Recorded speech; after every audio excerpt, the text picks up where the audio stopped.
Bonjour, dans cette vidéo, je vais vous dévoiler une des nombreuses vérités que les élites et les gens de l'ombre cherchent désespérément à vous cacher.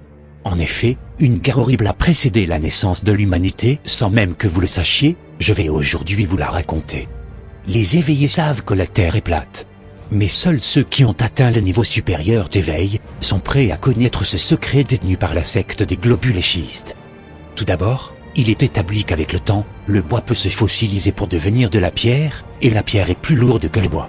De plus, de nombreuses montagnes faites de pierre ressemblent à des souches d'arbres, mais les arbres peuvent brûler, et pas les montagnes. Il est donc évident que ces montagnes ne sont autres que des arbres géants qui se sont fossilisés. Toute personne avec un minimum de logique comprendra aussi que ces arbres gigantesques n'ont pu être coupés que par des géants qui ont à leur tour disparu. Mais je ne comprends pas. Astropole, éclaire-moi de ta lanterne, pourquoi les géants ont-ils disparu? C'est simple. Les arcs-en-ciel étaient le refuge favori des léprechaunnes et de leurs précieux chaudrons d'or. Il nous faut le précieux, nous devons le reprendre. On sait que les arcs-en-ciel apparaissent par temps de pluie, et que les arbres géants avaient besoin de cette même eau de pluie pour se nourrir. Oui, c'est ce que je voulais dire. On peut ajouter que les arcs-en-ciel se forment grâce au soleil, encore une fois ce même soleil qui nourrissait habituellement les arbres géants.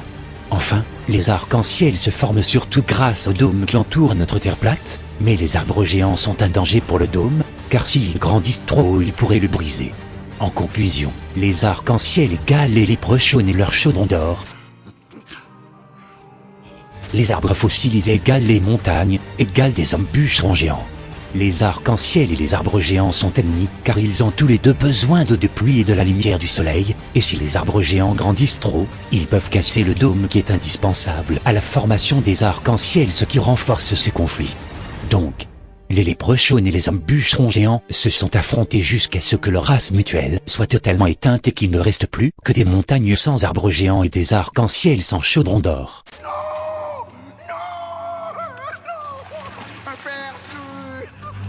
Que l'on soit éclaboussé. Mon précieux est perdu.